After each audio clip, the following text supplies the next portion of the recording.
Hello friends, welcome back to my YouTube channel Saran's DIY. யூஸ்ஃபுல்லான Aariwork videos பார்க்க மறக்காம நம்ம சேனலை சப்ஸ்கிரைப் பண்ணிக்கோங்க. பக்கத்தில் இருக்க பெல் ஐக்கானும் கிளிக் பண்ணிக்கோங்க. இந்த வீடியோவில் ஈஸியான மெத்தடில் நம்ம எப்படி ட்ரேசிங் பண்ணுறது அப்படின்றது தான் பார்க்க போகிறோம். ஸோ ட்ரேசிங்னு பார்த்தீங்கன்னா 2 டைப் இருக்குது. ஒன்று வந்து சாக் பவுடர் யூஸ் பண்ணி நம்ம கெரோசின் யூஸ் பண்ணி பண்ணுறது. இன்னொரு டைப் என்னென்னா கார்பன் பேப்பர் வச்சு யூஸ் பண்ணி பண்ணுறது. ஸோ நம்ம இப்போ செகண்ட் டைப் தான் பார்க்க போகிறோம். கார்பன் பேப்பர் வச்சு எப்படி நம்ம ட்ரேஸ் பண்ணுறது அப்படின்றது தான் பார்க்க போகிறோம். என்னென்ன ஐட்டம்ஸ் எல்லாம் தேவைப்படுது அப்படின்றத பார்க்க போகிறோம். ஸ்கேல், பென்சில் எடுத்திருக்கேன். அண்ட் தென் வந்து சிடி மார்க்கர் எதுக்குன்னா கொஞ்சம் டார்க்காக இருக்கும் அந்த இம்ப்ரெஷன், அதுக்காக வந்து சிடி மார்க்கர் எடுத்திருக்கேன். இல்லைனா நீங்கள் நார்மல் பென் கூட எடுத்துக்கலாம். எரேசரு, அப்புறம் வந்து இன்ச் டேப். இதுதான் வந்து கார்பன் பேப்பர் வந்து மொத்தம் 3 கலரில் கிடைக்கும். White, yellow and then blue மோஸ்ட்டாக வந்து ஆரிவொர்க்குக்கு யூஸ் பண்ண மாட்டாங்க. இது வந்து ஒயிட் கலர் நான் எடுத்துருக்கிறது. இதுலேயே எல்லோ கலர் இருக்கும். ரெண்டுமே சேம் ஒரே மாதிரி தான் இருக்கும். ஒன்றும் பெருசாக டிஃப்ரென்ஸ் இருக்காது. உங்களுக்கு எந்த கலர் அவைலபிளாக இருக்கும் மார்க்கெட்டில் அதை நீங்கள் வாங்கிக்கோங்க. நெக்ஸ்ட்டு பார்த்திங்கன்னா ஒரு பேப்பர் எடுத்திருக்கேன், ஒயிட் பேப்பர். இது நார்மல் நோட் புக் பேப்பர் தான், A4 ஷீட் கூட இல்லை. நார்மலாக ஏதோ ஒரு பேப்பர் கிடைச்சா எடுத்துக்கோங்க. நெக்ஸ்ட்டு வந்து butter paper. So butter paper பார்த்திங்கன்னா உங்களுக்கு ஷாப்பில் கேட்டிங்கனாவே அவங்க கொடுப்பாங்க. பட்டர் பேப்பர் ரொம்ப பெருசாக இருக்கும். இப்போ நான் உங்களுக்கு ஓப்பன் பண்ணி காமிக்கிறேன். பார்த்திங்கன்னா பெரிய சைஸாக இருக்கும், ரொம்ப டிரான்ஸ்பரண்ட்டாக இருக்கும். உங்களுக்கு பார்த்தாவே தெரியும், கீழே இருக்கிற ஐட்டம்ஸ் எல்லாமே தெரியும். ஸோ அந்தளவுக்கு டிரான்ஸ்பரண்ட்டாக இருக்கும். இந்த ஒயிட் பேப்பரில் வந்து நான் பேட்டர்ன் போட்டு வச்சுருக்கேன். நான் லைன் பேட்டர்ன் தான் யூஸ் பண்ணியிருக்கேன். ஸோ நானே தான் இதை பண்ணது. நீங்கள் வேணும்னா நிறையா டிசைன்ஸ் வந்து ஆன்லைனில் கூகுளில் இருக்கும். நீங்கள் அதை வந்து பிரிண்ட் அவுட் எடுத்து நீங்கள் ட்ரேஸ் பண்ணி யூஸ் பண்ணிக்கலாம். உங்களுக்கு நார்மலாக நீங்களே வரைவீங்கனாலும் நீங்களே வரைஞ்சிக்கலாம். நெக்ஸ்ட்டு பார்த்திங்கன்னா இந்த ஸ்லீவோட இது வந்து நான் மார்க் பண்ணி வச்சுருக்கேன். அது நார்மலாக ஒன்றும் இல்லை, எனக்கு ஃபுல் ஸ்லீவ் தேவைப்படல. ஸோ வந்து அந்த நம்ம ஒர்க் பண்ணுவோம்ல அந்த பார்டர் கிட்ட, ஸோ அங்கே வந்து அவங்களோட ஸ்லீவ் வந்து ஒரு 5.25 இருந்தது. ஸோ அந்த 5.25 வச்சு ஒரு லைன் போட்டுட்டு அவங்களோட ஹைட் என்னன்னு பார்த்துட்டு நீங்கள் அதுக்கேற்ற மாதிரி அவங்க ஹைட் எவ்வளவோ அந்த ஹைட்டை நீங்கள் இந்த மாதிரி வச்சுட்டு நீங்கள் மார்க் பண்ணிக்கலாம் அந்த மாதிரி. இல்லை வந்து உங்களுக்கு ஃபுல் ஸ்லீவ் ஒர்க் பண்ண போகிறேன் அப்படின்னா நீங்கள் கரெக்டாக ப்ளவுஸ்க்கு எப்படி மார்க் பண்ணுறீங்களோ அந்த மாதிரி நீங்கள் வந்து இந்த பேப்பரில் மார்க் பண்ணிக்கோங்க. வேறு ஒரு டிஃப்ரென்ஸும் இல்லை. ஸோ இந்த ப்ளவுஸ் பேட்டர்ன் எப்படி போடுறது அப்படின்னும் நான் ரைட் சைடை உங்களுக்கு ட்ரா பண்ணி வச்சுருக்கேன். லெஃப்ட் சைடில் எப்படி பண்ணேன் அப்படின்றது இன்ச் பை இன்ச்சாக சொல்லித்தர போகிறேன் உங்களுக்கு. இந்த ப்ளவுஸோட டிசைன் வந்து நிறைய இடத்துல பார்த்துருப்பீங்க. ஸோ அந்த டிசைன் உங்களுக்கு எப்படி பண்ணேன் அப்படின்றத உங்களுக்கு சொல்லிக் கொடுத்தா உங்களுக்கு யூஸ்ஃபுல்லாக இருக்கும்னு தான் நான் இப்போ எல்லாமே சொல்கிறது. இதுக்கு நான் வந்து ஒரு கீ பாட்டில் எடுத்திருக்கேன். அதோட கேப்பு மட்டும்தான் இப்போ எனக்கு தேவை. நீங்கள் வந்து any cap, water bottle cap எடுத்துக்கலாம். உங்களுக்கு அந்த கர்வ் எந்த சைஸில் இருக்கணுமோ அந்த மாதிரி ஒரு பாட்டிலோட கேப் எடுத்துக்கோங்க. ஓகேவா? நான் ஆல்ரெடி இந்த கர்வ் ட்ரா பண்ணிட்டேன். ஸோ அதுக்கப்புறம் தான் எனக்கு வீடியோ எடுக்கலான்னு ஐடியா வந்தது. ஸோ எல்லாமே நான் உங்களுக்கு இன்ச் பை இன்ச்சாக சொல்கிறேன். ஃபர்ஸ்ட் வந்து நான் இங்கே பாருங்கள், என்னோடய இன்ச் டேப்பில் இங்கே ஸ்டீல் இருக்கிறதால அங்கே எனக்கு பாயிண்ட் இல்லை. ஸோ அதிலேருந்து ஒரு 1/2 பாயிண்ட்லேருந்து ஒரு 3 பாயிண்ட் நான் எடுத்திருக்கேன். நம்ம ஆல்ரெடி ஒரு லைன் ட்ரா பண்ணியிருந்தோம், ஞாபகம் இருக்கா அந்த ஸ்லீவுக்கு? ஸோ அங்கேருந்து மேலே வந்து இந்த 3 பாயிண்ட் வச்சு சும்மா ஒரு லைன் டாட் மாதிரி நான் வரைஞ்சி அங்கே ஒரு லைன் போட்டுக்கிறேன். ஸோ இந்த மாதிரி ஒரு லைன் ட்ரா பண்ணியிருக்கேன்.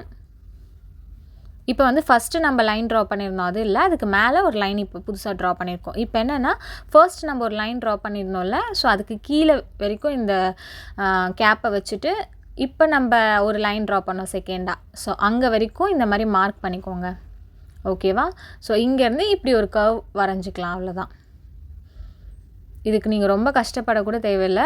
நான் வேணும்னா இந்த மாதிரி கர்வ் வரைஞ்சிக்கோங்கன்னு சொல்லலாம். பட் இருந்தாலும் உங்களுக்கு புரியணும், எல்லாமே புரியணும் அப்படின்றதுக்காக நான் இதை சொன்னேன். ஒன்றும் இல்லை, நம்ம ஃபர்ஸ்ட் ஒரு லைன் ட்ரா பண்ணியிருந்தோம்ல, அதுக்கு கீழே வரைக்கும் இந்த கேப்பை வச்சுக்கோங்க. இப்போ ஒரு லைன் ட்ரா பண்ணோம், அந்த இடத்துல இப்படி அந்த கேப்பை வச்சிங்கன்னா உங்களுக்கு அந்த கர்வ் கரெக்டாக வந்துடும். ஓகேவா? இந்த இடத்துலையும் பார்த்தீங்கன்னா அந்த ஸ்டீல் இருக்கிறதால எனக்கு அங்கே பாயிண்ட் தெரியல. ஸோ 1/2 சென்டிமீட்டர்லேருந்து ஒரு 3 பாயிண்ட் கவுண்ட் பண்ணி எடுத்திருக்கேன். இப்போது மிடில் வந்து மிட் பாயிண்ட்டுன்னு ஒன்று தெரியும் உங்களுக்கு. ஸோ அங்கே வந்து ஒரு லைன் ட்ரா பண்ணியிருக்கேன். எப்படின்னா ஸ்லீவில் வந்து ஒரு 2 இன்ச்சு தள்ளி வந்து ஒரு லைன் ட்ரா பண்ணியிருக்கேன். ஸோ இது பக்கத்துலேயே வச்சுட்டு இப்போ நான் வந்து 3 பாயிண்ட்டு சொன்னேன்னா, ஸோ அந்த 3 பாயிண்ட்டில் ஒரு மார்க், திருப்பியும் இப்போ நம்ம மார்க் பண்ணோம்ல அங்கேருந்து ஒரு 3 பாயிண்ட். ஸோ இந்த லைன் ட்ரா பண்ணுறதுக்காக அது. ஸோ இந்த மாதிரி நீங்கள் வந்து ஒவ்வொன்றுத்துக்கும் பண்ணாமல் இன்ச் டேப் இப்படி வச்சுக்கிட்டு நீங்கள் 3 பாயிண்ட்டை மட்டும் கவுண்ட் பண்ணிக்கின்னு இந்த மாதிரி நீங்கள் டாட் வச்சுக்கலாம். இப்போது 1 2 3 திருப்பியும் அதே மாதிரி 3 பாயிண்ட்டுக்கு கவுண்ட் வச்சுக்கிட்டு நீங்கள் வந்து இந்த மாதிரி மார்க் பண்ணிக்கோங்க. நெக்ஸ்ட்டு மார்க் பண்ணியாச்சு. ஸோ இப்போ லைன் ட்ரா பண்ணிக்கலாம். இப்போ அதுக்கு முன்னாடி நான் என்ன பண்ணுறேன்னா மேலேயும் வந்து அதே மாதிரி 3 பாயிண்ட்டுக்கு வந்து நான் மார்க் பண்ணிக்க போகிறேன். ஸோ ஒரு டாட் மாதிரி வச்சுக்க போகிறேன். இது வேணான்னா நீங்கள் வந்து ஸ்ட்ரெயிட்டாக அப்படியே கூட லைன் ட்ரா பண்ணிக்கலாம். நான் சும்மா நம்ம கன்வீனியன்ட்டுக்காக தான் பண்ணியிருக்கேன். நெக்ஸ்ட்டு பார்த்தீங்கன்னா இப்போ நம்ம ஒரு லைன் நம்ம ஆல்ரெடி நம்ம ஸ்லீவுக்குன்னு ஒரு ஹைட் மார்க் பண்ணோம்ல, ஸோ அந்த ஹைட்டை வந்து நம்ம இப்போ பார்க்க போகிறோம். நான் வந்து என்ன பண்ணியிருக்கேன், எவ்வளோ இன்ச்சுக்கு நான் இந்த லைன் ட்ரா பண்ணியிருக்கேன்னா 5 இன்ச். ஓகேவா 5 இன்ச்சுக்கு. இதோட ஹைட் வந்து பார்த்திங்கன்னா எனக்கு ஒரு 7 அந்த மாதிரி வந்தது. ஸோ நான் 5 தான் இப்போதைக்கு நான் வந்து அந்த 5 வரைக்கும் தான் இப்போ நான் ஒர்க் பண்ண போகிறேன். ஓகேவா? ஸோ அந்த இடத்துல வந்து நான் த்ரெட் லைன் தான் கொடுக்க போகிறேன். ஆல்டர்னேட்டிவாக ஒன்று த்ரெட் லைன் ஒரு பீட் லைன் அந்த மாதிரி கொடுக்க போகிறேன். ஸோ அதனால் நான் மார்க் பண்ணியிருக்கேன் பாருங்கள். டீன் போடுறதுலாம் த்ரெட் லைனு, நெக்ஸ்ட்டு போடுறதுலாம் பீட் லைனு. அதான் ஒரு த்ரெட் லைன் ஒரு பீட் லைன் அதே மாதிரி ஆல்டர்னேட்டிவாக நான் கொடுத்துட்ருக்க போகிறேன்.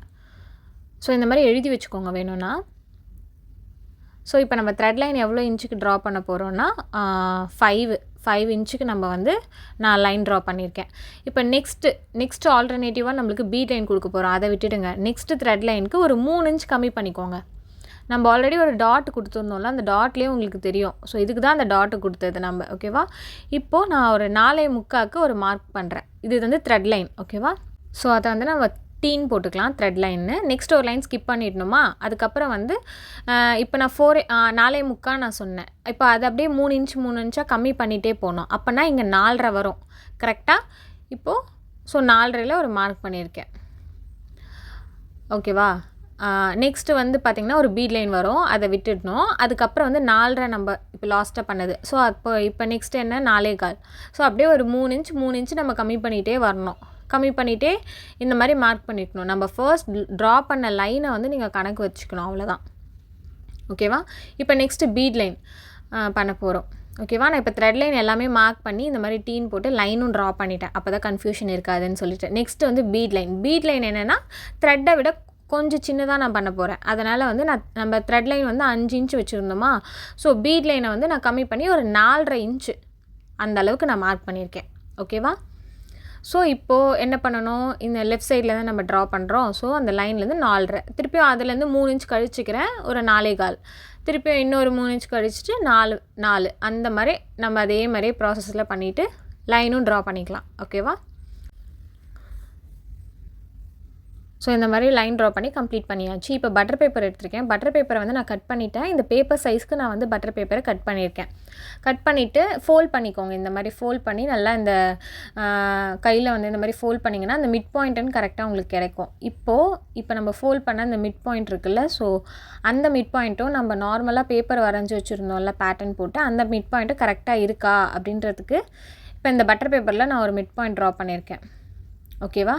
ஸோ அதே மாதிரி இப்போது நான் என்ன எடுத்திருக்கேன்னு பார்த்தீங்கன்னா நார்மல் நீடில் தான் எடுத்திருக்கேன். நீங்கள் வந்து பெல் பின்ஸ் இருந்தாலும் யூஸ் பண்ணிக்கலாம். ஓகேவா? இது எதுக்குன்னா இப்போ இந்த நார்மல் பேப்பர்லேருந்து பட்டர் பேப்பரில் எப்படி நம்ம ட்ரேஸ் பண்ண போகிறோம் அப்படின்றது தான் பார்க்க போகிறோம். ஸோ அதுக்கு வந்து இந்த மிட் பாயிண்ட்டை நம்ம இப்போ மார்க் பண்ணோம்ல, அந்த மிட் பாயிண்ட்டில் கரெக்டாக இந்த பேப்பரையும் பட்டர் பேப்பரையும் ஒன்றா வச்சுட்டு இந்த மாதிரி சுருக்கம் எதுவும் இல்லாமல் இது பண்ணிவிட்டு நெக்ஸ்ட்டு இந்த பெல் பின்னோ இல்லை நார்மல் பின்னையோ வச்சு இந்த மாதிரி பின் பண்ணிவிடுங்க. ஓகேவா? பின் பண்ணிவிட்டு இப்போ நம்ம ட்ரேஸ் பண்ணணும். ஒன் சைட் ட்ரேஸ் பண்ணால் போதும். ஓகேவா? நீங்கள் A4 ஷீட்டில் நீங்கள் வரைகிறீங்கல்ல, நார்மல் பேப்பரில் வரைகிறது கூட ஒன் சைடு நீங்கள் ட்ரா பண்ணாவே போதும்.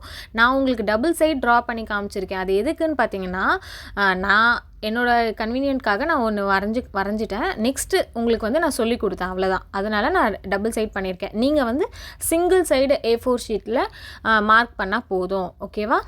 சைட் ட்ரா பண்ணியாச்சு. இப்போ இதில் வந்து பீடில் வந்து நிறைய நான் 4mm பீட் யூஸ் பண்ண போகிறேன். அதனால் பீட் லைனில் மட்டும் நான் வந்து ஒரு 1 இன்ச்சுக்கு நான் மார்க் பண்ணியிருக்கேன். ஓகேவா? அந்த கர்வ்லேருந்து ஒரு 1 இன்ச்சுக்கு.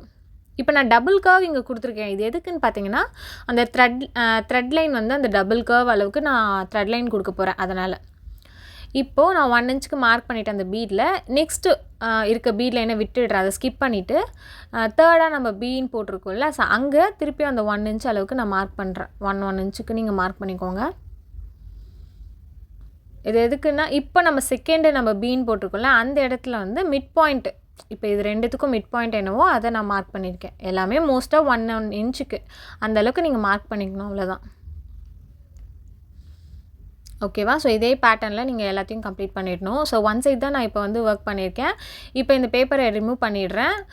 பட்டர் பேப்பரை வந்து ஃபோல்ட் பண்ணிங்கன்னா உங்களுக்கு நெக்ஸ்ட்டு சைடில் வந்து அந்த ட்ரேஸ் தெரியும். அந்த ட்ரேஸை வச்சு நீங்கள் நெக்ஸ்ட் சைடை வந்து நீங்கள் கம்ப்ளீட் பண்ணிடணும். ஓகேவா? இப்போ நான் கம்ப்ளீட் பண்ணி முடிச்சிட்டேன். இப்போ இது எப்படி நம்ம வந்து கிளாத்தில் வந்து ட்ரேஸ் பண்ணுறது அப்படின்றத உங்களுக்கு காமிக்க போகிறேன். ஓகேவா? இப்போ நான் ஒரு கிளாத் எடுத்திருக்கேன். இந்த கிளாத்தில் தான் நான் ஒர்க் பண்ண போகிறேன். ஸோ ஸ்லீவ் எல்லாம் கரெக்டாக மார்க் பண்ணி வச்சுருக்கேன். இப்போ அந்த பேப்பர் இருக்குல்ல, அந்த பேப்பரை எடுத்திருக்கேன். இப்போ இந்த பேப்பரை அதில் ஃபிக்ஸ் பண்ணணும். ஃபர்ஸ்ட்டு வந்து கார்பன் பேப்பர் எடுத்துக்கணும். ஓகேவா? இந்த கார்பன் பேப்பரை வந்து நீங்கள் 3 to 4 டைம்ஸ் யூஸ் பண்ணிக்கலாம் ட்ரேசிங்க்கு. ஒவ்வொரு பேட்டர்னுக்கும் நீங்கள் ட்ரேஸ் பண்ணிவிட்டு அந்த பேப்பரை தூக்கி போட வேணாம். ஸோ நீங்கள் வந்து அப்படியே யூஸ் பண்ணி இது 3 வாட்டி நீங்கள் வந்து ரீயூஸ் பண்ணிக்கலாம். ஃபர்ஸ்ட் இந்த மாதிரி நீங்கள் அந்த கிளாத் இருக்குல்ல, அதை எந்த சுருக்கமும் இல்லாமல் எடுத்துக்கோங்க. இல்லைனா அயர்ன் பண்ணிக்கோங்க. ஓகேவா? இப்போ எனக்கு எந்த சுருக்கமும் இல்லை. இப்போ நான் இந்த மாதிரி கார்பன் பேப்பரை வந்து நல்லா வச்சிடுறேன். ஓகேவா? ஃபஸ்ட்டு கார்பன் பேப்பர் வைக்கணும், அதுக்கு மேலே தான் பட்டர் பேப்பர் வைக்கணும். ஓகேவா?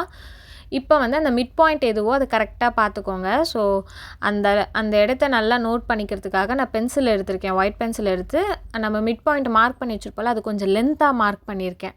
ஓகேவா? இதெல்லாம் ஒரு குட்டி டிப்ஸ் மாதிரி நீங்கள் வச்சுக்கோங்க. ஸோ இந்த மாதிரி லென்த்தாக மார்க் பண்ணுறப்ப நம்மளுக்கு மிட் பாயிண்ட்டு கொஞ்சம் நல்லா தெரியும். பிகாஸ் நம்ம ஸ்லீவ் மார்க் பண்ணியிருப்போம், அது எல்லாமே மறைஞ்சிரும். அந்த ட்ரேசிங் பேப்பர் அந்த கார்பன் பேப்பரால் மறைஞ்சிரும், நம்மளுக்கு தெரியாது. ஸோ அதனால் கரெக்டாக பார்த்து இந்த மாதிரி எடுத்துகிட்டு இப்போ திருப்பி அதே மாதிரி பின் எடுத்துக்கோங்க.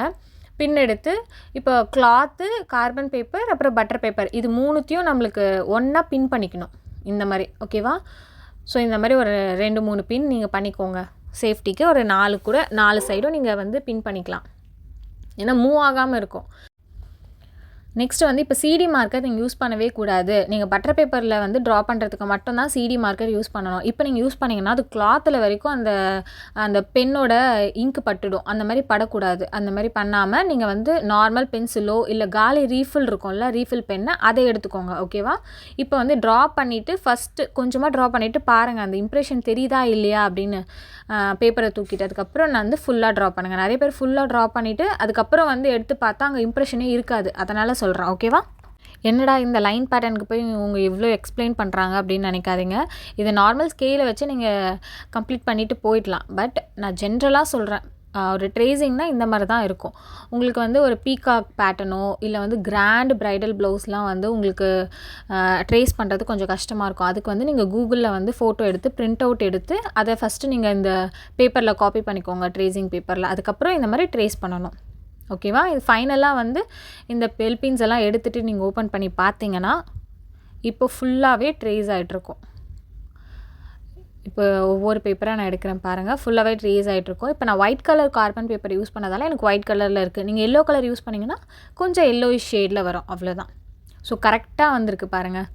இப்போ நீங்கள் இதை ரிங்கில் ஃபிக்ஸ் பண்ணி நீங்கள் ஒர்க் பண்ணலாம். இப்போ நான் சொன்ன மெத்தட் யூஸ் பண்ணி நீங்கள் எல்லா டிசைன்ஸுமே நீங்கள் ட்ரேஸ் பண்ணலாம். ஓகேவா? ஈஸியான மெத்தட் என்னென்னா, நீங்கள் வந்து கூகுள்லேருந்து ஃபோட்டோ எடுத்து அதை பிரிண்ட் அவுட் எடுத்துகிட்டு நீங்கள் ட்ரேசிங் பேப்பரில் ட்ரா பண்ணிவிட்டு நீங்கள் ஒர்க் பண்ணால் கரெக்டாக இருக்கும். அப்படி இல்லை நீங்கள் நல்லா ட்ரா பண்ணுவீங்க அப்படின்னா நீங்களே கூட இந்த சிம்பிள் பீகாக் டிசைன்லாம் பார்த்தீங்கன்னா நீங்களே ட்ரா பண்ணி கூட பண்ணலாம். ட்ரேசிங்கில் பார்த்தீங்கன்னா நிறைய மெத்தட்ஸ் இருக்குது, நிறைய டிப்ஸ் அண்ட் ட்ரிக்ஸ் எல்லாம் இருக்குது. ஸோ எல்லாமே உங்களுக்கு நான் ஷேர் பண்ணுறேன். ஸோ ரெகுலராக நம்ம சேனலில் வாட்ச் பண்ணுங்கள். ஓகேவா? தேங்க்ஸ் ஃபார் வாட்சிங்.